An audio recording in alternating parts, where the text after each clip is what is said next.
How's it going, guys? It's David Claydon from KCR Racing once again, and welcome back to part 2 of my F1 23 breaking point. We're going to jump straight in with Andrea making another choice. In regards to our sold out merchandise, we've sold out all of our merchandise, t-shirts and everything, and we have a choice of increasing production, making do. Unfortunately, we're going to need to make do because we don't have the reputation level to increase production. And then we move on to the developing of the car. We have a choice of continuing this year's car, the 23 car next year, or because of our performance reputation, we can choose to do both. Now, the thing with this option is we want to try and put more stock into next year's car because this year's car, reliability-wise, has just been an absolute pig. So it'll probably be better to focus stock into next year's car over the 22 car, or we can do both, but putting that solace in next year's car I just feel is going to be a lot better.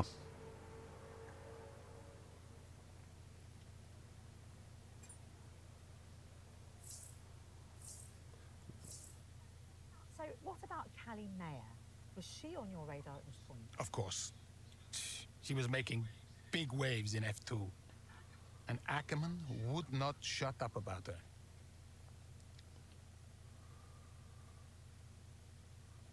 The Netherlands, F2 Sprint Race Chapter 4. Upcoming British F2 driver Callie Mayer finds herself dominating the competition in the sprint race at Zandvoort. Not content to sit out in front leading the race, Mayer and the team of Trident decide to opt for an unorthodox strategy.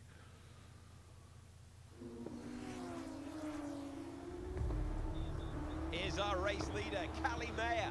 She has been blisteringly fast around Zandvoort here today.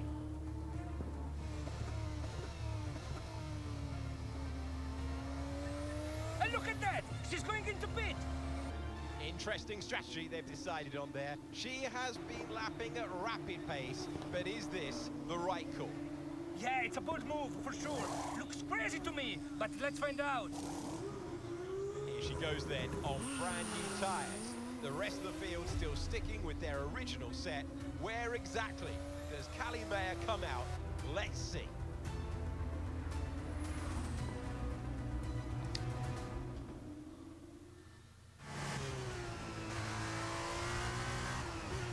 Okay, Callie, let's go. We're going to leave it to you. You know what to do. Come on. Copy that. Come on in. Okay, so we doing the unconventional pit stop in the sprint race, just like Charles Leclerc did in 2017 in GP2, and we're going to get straight into it. We're going to go down and get doing on the exit of the hairpin, going in towards Sector 3. This bit's going to be the overtaking montage as we now close up to the back of Roy Nassani. We're going to try and look down the inside, think better of it, but we switch to the outside, find the grip on the outside and make it superly easy on the traction zone.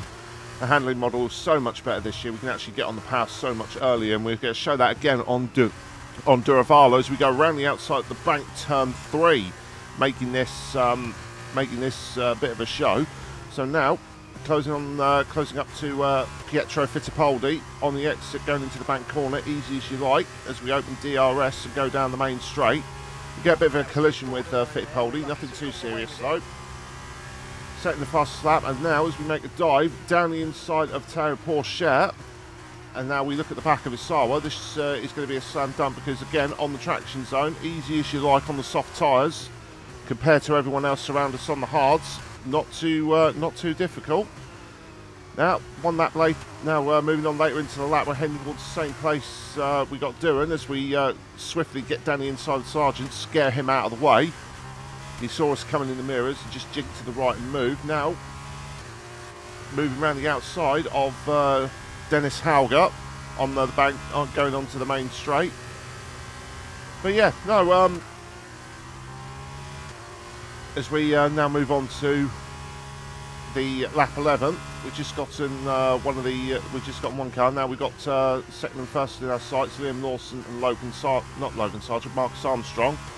We're going to have a look at Liam Lawson down the inside. No, Lawson cuts us off on the exit, but we're going to size him up where he got Sargent. Get on the traction, get on the power a little bit early with the traction, just ease it down the inside. Don't need to be too reckless. And then we'll just skip later on towards the end of this lap as Marcus Armstrong, he does the same, cuts us off on the apex, but we're going to follow. We're not going to open the DRS just yet. They moved the DRS zone back at Zandvoort to before that bank corner, but in the wake of another car, you can't really chance it. So we'll wait until the straight, open DRS, and just power past Marcus Armstrong with 3 laps to spare as we skip towards the end of the race, come on to the final few corners. Easy as you like for Callie Mayer, doing what Charles Leclerc did in 2017, pit during the sprint race and come back and still win. Easy as you like. But yeah, mention of Casper Ackerman. I hope we actually get to see him. I hope we actually do get to see him. He was a fan favourite in the original Breaking Point. So Callie Mayer, take a bow. What a masterclass to finish first here in the Netherlands.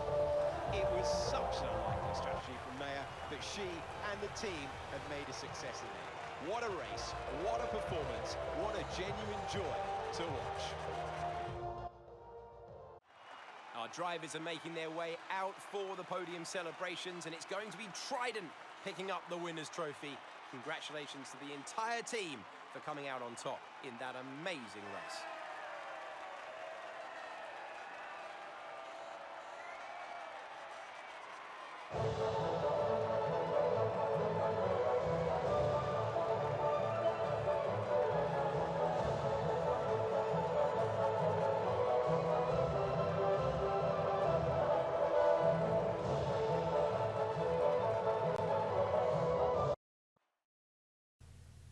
yeah, post-race, Mayer manages to win in convincing fashion after an unconventional pit stop. Each race win shows why Mayer is such a promising young driver in F2.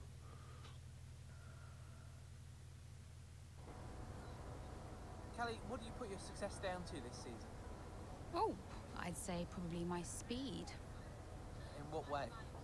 I find lapping faster than everyone else really, really helps. Casper. No. Seriously though, I have a great team around me, and this guy, more than anyone else, has been pretty useful to have around. Casper, what are you shy? Come up here. Yes, okay. And Callie says you've been a factor this season, Casper. I'm not the one driving. Didn't agree with my tyre strategy though. This one has no respect for elders. But can you give us more detail as to the exact role that you're playing, Casper? None whatsoever. It's all about her. He's probably right, to be fair. So, were you already in touch with Casper Ackerman at that point? Ackerman and I go way back.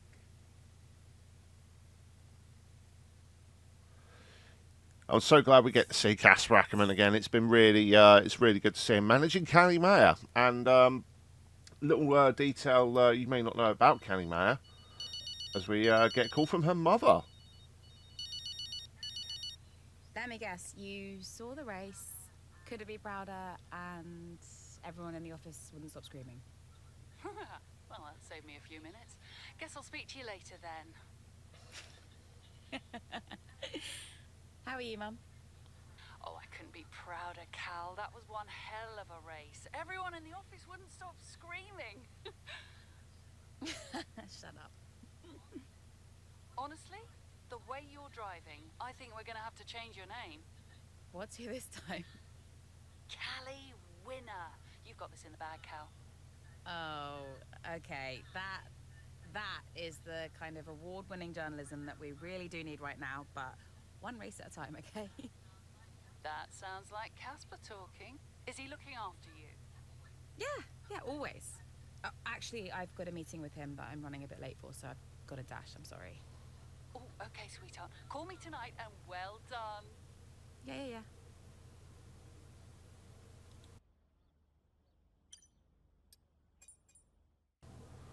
The Japanese Grand Prix several weeks later. With only a handful of races remaining in the 2022 campaign, Connor Sport are still looking to make their mark on the sport during their first season as part of the F1 grid. And already we're going straight into another decision of Andrea's. Oh no, it's response to the sold out merchandise. We can't really do much about that, but we've still got pre-orders available, apparently, so we can make do with that. And now, we're just going to shift through and do all the admin. I'm expecting a phone call any second. Yep. And it is from Davidoff. Davidoff? Connor, just thought I'd call for a catch-up. Wait. What time is it where you are? Doesn't matter. I wanted a report before the race. Ah, right. I did ask them to send across all the data to you. Perhaps they forgot. I'll make sure to, No, I've got it all here. Busy man, Andrea. I don't have time to read all that. How's it all look? The car is running well, data's solid, whole team seems confident, and based on the forecasts, we're sticking to the original tire strategy as we discussed, so we'll see. Good. And the boys? Keeping to themselves, so no fireworks. Aiden's been a little quiet, but that's usually a good sign before a race. And Devon's... I've already spoken to Devon. He's good to go. Oh. Right. Well, keep up the good work. Good luck. I'm sure we'll speak after.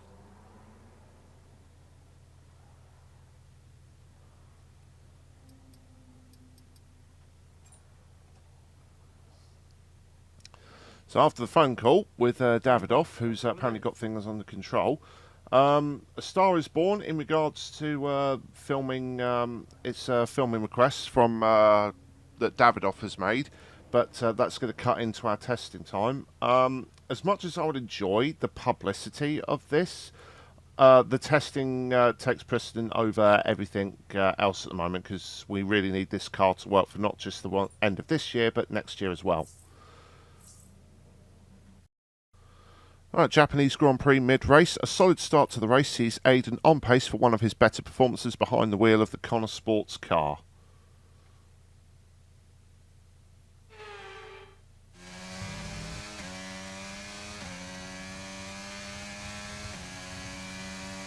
Okay, mate, I need you to push before the pit window opens. Push.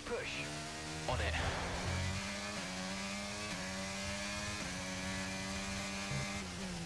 Okay, so we've got the objective to overtake Valtteri Bottas before lap 8 in this race. So before we make our pit stop, and we're going to get straight to work overtaking Yuki Tsunoda on the exit of the hairpin. Actually, we're seen to overtake him before we actually took control. And we're going to go Daniel Ricciardo around the outside of Carlos Sainz at the end of the S's, get on the curb, and a little snap of oversteer there. The curbs are still pretty lethal on this game, but thanks for the new handling model, it's actually pretty controllable. Later on in that same lap, we've already caught our target, Bottas, so it didn't take us too long. He was only a couple of places ahead of us. We also have the bonus objective of overtaking Devon Butler. But now, we've overtaken Bottas, and here we are at the cutscene. Another pit stop here at Suzuka. This time it's Aiden Jackson coming in. He's been making steady progress today, and Connor Sport need him to. They desperately need some results, and they could do without this. And look, there's chaos in that garage. Absolutely, only 3 wheels on the car at the moment, Crofty. Aiden Jackson looks on in despair. Here comes that spare wheel now. That's a long, long time to wait, just sat in the cockpit. What is going on down at Connor Sport? Well, the tyre is finally out of the garage and on the car, and Aiden Jackson's back out in the race, but it's a long time in the pit, and that will cost them dearly.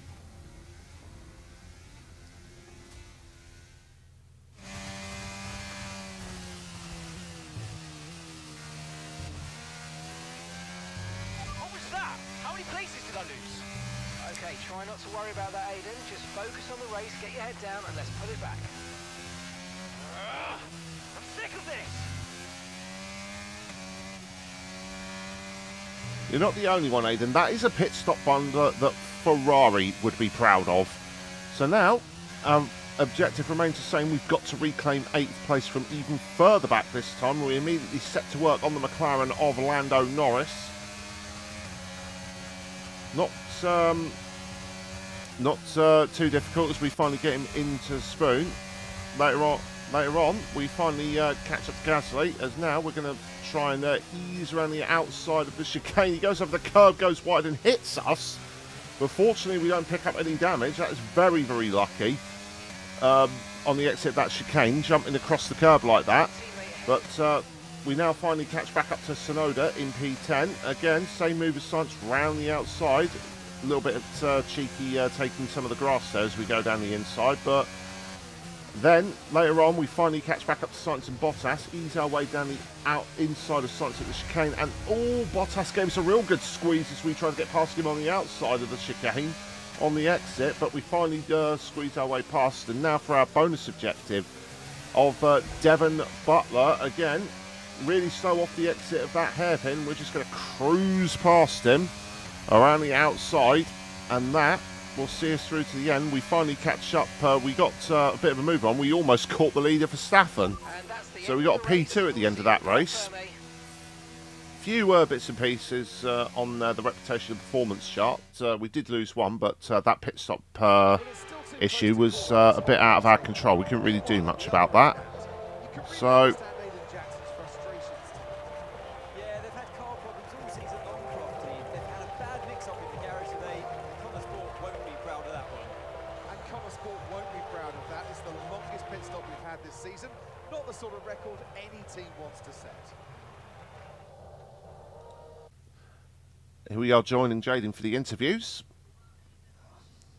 Well, Aiden, I'm sure you already know what I'm going to ask. That pit stop looked like a nightmare. So what on earth happened today?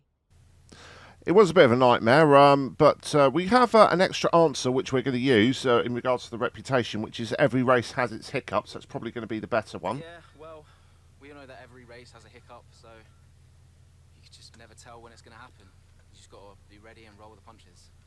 I guess on the plus side, a mess up like that means that this mistake will never happen again. Well, there is a lot of talk on social media about whether Devon is actually getting preferential treatment by the team. So do you think, is there any truth to that, or is it an unfair assumption? Not an unfair assumption, but I'm going to use this opportunity to take a bit of a shot at Devon. We could answer no comment with a PR answer, but we're going to take a leaf out of Devon's book and say he could use the preferential treatment with his current performance. Devon struggles to keep up sometimes, so maybe he could use a little preferential treatment. No, I'm joking. Whatever helps Devon, it helps the team. It's fine. Well, Aiden, the list seems to get longer. Car reliability, you and Devon bumping wheels, and now issues in the pit lane. Huge mounting problems at Connor Sport. Has there been any talk at all about what the team might do next season, considering that you and Devon just don't seem to get along? For this answer, I actually took the PR answer, the one on the right, which is who knows what the future will bring. Right now, it's all about Connor Sport. But who knows what the future will bring? At the moment, it's all about Connor Sport and bringing in as many points as I can. And finally, I've got to ask you about this. It has been reported that Mercedes have agreed a deal for George Russell to play a small part in the latest Throttle Zone movie. What do you make of that? Bit of a weird question to ask in regards to this. We did hear about the Throttle Zone movie before, but to be honest, I don't think it's something that I or Aiden would be interested in. Yeah, what's all that about? I mean, good luck to him and all, but it's not something that I personally find exciting, so I hope everyone enjoys the film. Well, thank you for chatting with us. Great to have your time. So here we are, post-race at the Japanese Grand Prix. An untimely pit stop error costs Aiden valuable time at the Japanese Grand Prix, which only serves to stoke his frustrations with the team at Connor Sport.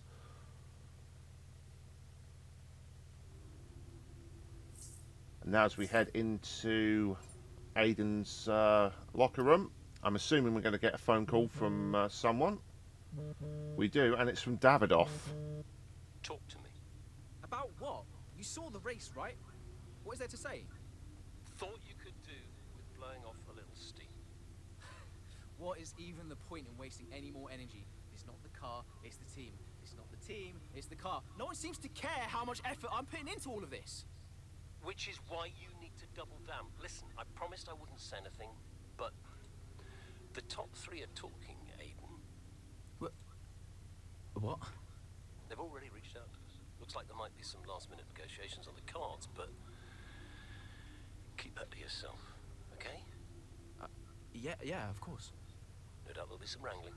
You're contracted for another season, but your tenacity has been noticed. Wow, I don't know what to say. Don't say anything you're not supposed to know. I hate to admit it, but Connor Sport can't keep up with you, Aiden.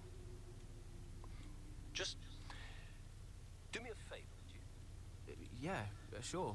What is it? I need you to push as hard as you can to get as much out of you before I lose you to a better team. Can you do that for me? Of course. No problem. Good boy.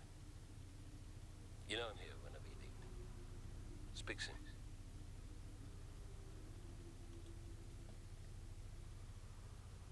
Well, Davidoff once again trying to stoke right? the The pit flames. stop? How am I supposed to deal with that? I know. I want a chance to prove what I can do, though. In a top-tier seat. I deserve it. I've heard there might be interest. I can't stay here. Okay. Well, what would you do? So, what advice did you give him? Well, I told him to try to stay calm, see out the season, and then go to the final team meeting. See if that changed his mind. And where were you at this point? Oh, I was busy getting Callie ready for the final race of the F2 season.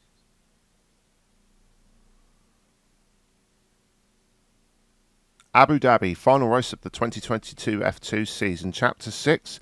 Having put together a number of impressive performances throughout the season, Callie Mayer finds herself within touching distance of the Formula 2 Championship at the season finale in Abu Dhabi.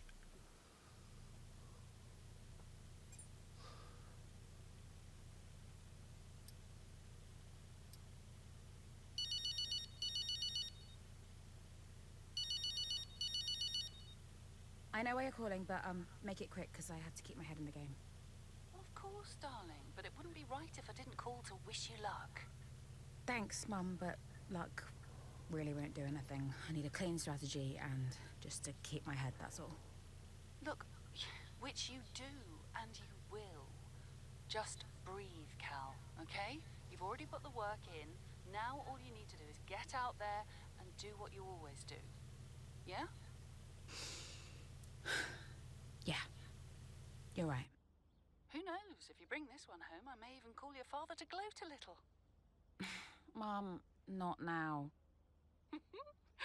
Oh, I'm just trying to lighten the mood a bit. I know. You'll be watching, right? Just try and stop me. Race fast, honey.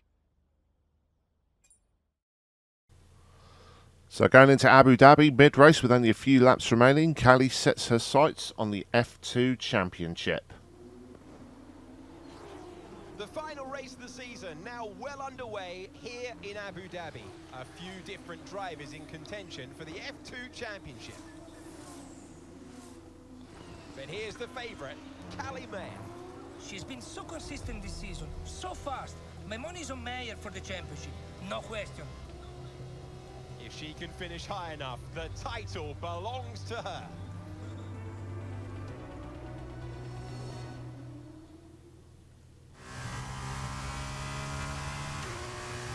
How am I doing? It's looking good, Callie. Come on, a podium should clinch this for us. Then podium it is. Gotta give the girl her due. She knows what she wants. She's going to go out and get it. So only got a few laps in this sprint race. We're down in 9th place and we've got to get a podium at the bare minimum. So we've got to knuckle down and get to it. We're already closing up to the back of the first car in the pack, as we're just going to make quick work of that one. And now we move a little bit further on to Hughes coming out of the hairpin. We're going to get on the power a little bit earlier than he will, out of the traction zone, and easily passed into P7. Welcome to the next overtaking montage. Now we catch up to a whole gaggle of cars, 3 of them to be matter of fact, tail-ended by Vesti, along with Fittipaldi and head by Duravala. And we're going to go around the outside of Vesti at the first part of the hotel section, but Fittipaldi shuts the door. Got a little bit too eager on the power there. I almost ended up shooting across the track and into the barrier. Duravala pits, actually. So that makes our task a little bit easier. We've only got to make up one more position after Fittipaldi on the exit of the final corner. Easy as you like. And now we catch up to the first of the podium sitters, which is Porsche. But we got the time to do it, so we can get past Porsche. Maybe, just maybe, we can go on for more. So on the exit, DRS open down the back straight on the second bite of the cherry. Easy again over Teo Pourchaire, highly rated driver in real life, and now we catch up to a current F1 driver in the form of Logan Sargent. Again, on the exit of the hairpin, get the traction zone. As soon as we get to the DRS, that will be a slam dunk overtake on the American. And that only leaves one, and that is the real life F2 champion of 2022, Felipe Drugovich, as you can see. So we're going to stick with this as we go through the chicane. We have got DRS, so we're going to close up towards the long left-hander, the new section that got rid of that Mickey Mouse chicane, which is a lot better. On the Game for Racing, Abu Dhabi has actually gotten a lot better thanks to these new sections, but it's still, real life, it's still a bit of a snooze up. But we can make this work. We can look around the outside of Drugovich, switch it back to the inside as we head towards the braking section for the start of the hotel area. And we're going to ease it down the inside, close off the door for any retaliation, and we're going to pull clean away to the end of lap 8 through the final corner, and we are going to take for Callie Mayer the Formula 2 World Championship. Yes, Callie! That was amazing! Congratulations! You're the champion!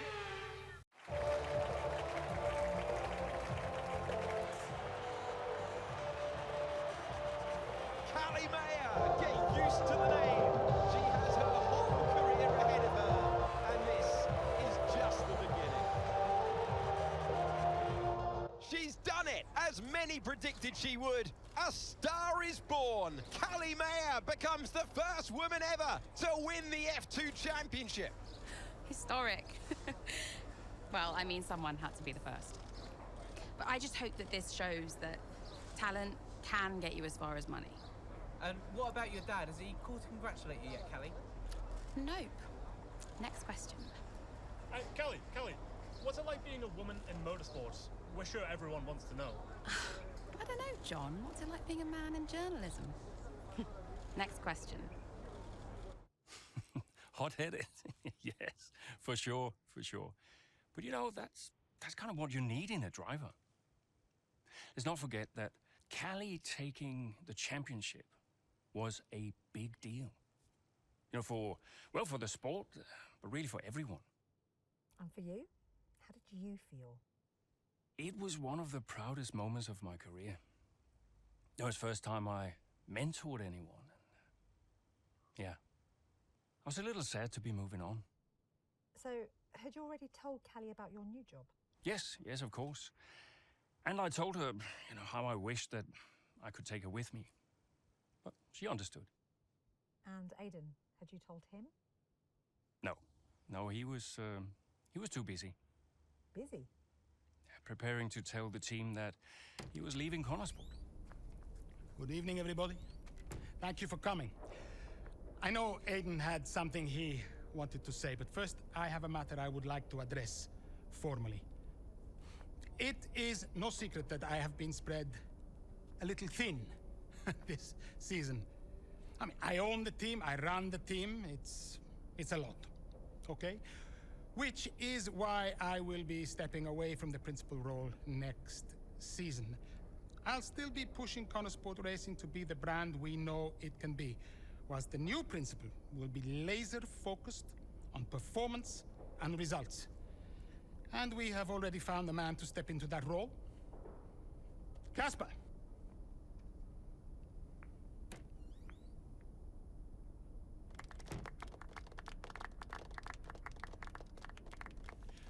Thank you. Thank you, everyone. Now, this is a big step up for me. I'm really looking forward to see what next season brings. It's truly an honor to be on board. I am sorry for the dramatic nature of the announcement, okay? Humor the man who pays you. We all look forward to working with Casper, yes? Good. Then let us continue. Aiden, you had something you wanted to say? The floor is yours. No, it's nothing. I just wanted to say, thank you. everybody, for all your hard work this year. And I'm really looking forward to next season, especially with Casper at the helm.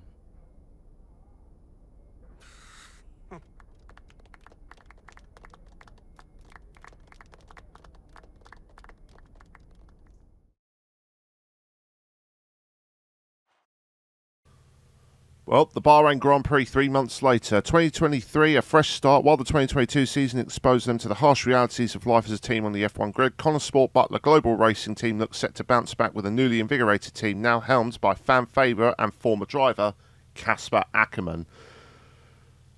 Yeah, that's a bit of an interesting scenario there. Devon did not look happy in the slightest. Did Casper being around affect you going into the 23 season? I have bigger things going on than Casper. Do you have any regrets about 2023? Anything you'd have done differently? No, I'm in a good place now. Besides, what's to regret about being the story of the season?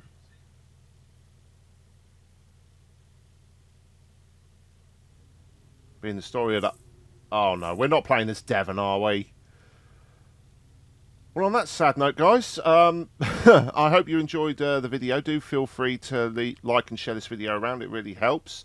Subscribe to the channel and turn on notifications so you don't miss another video. I'm David Clayton of KZR Racing, and I will see you next time. Goodbye.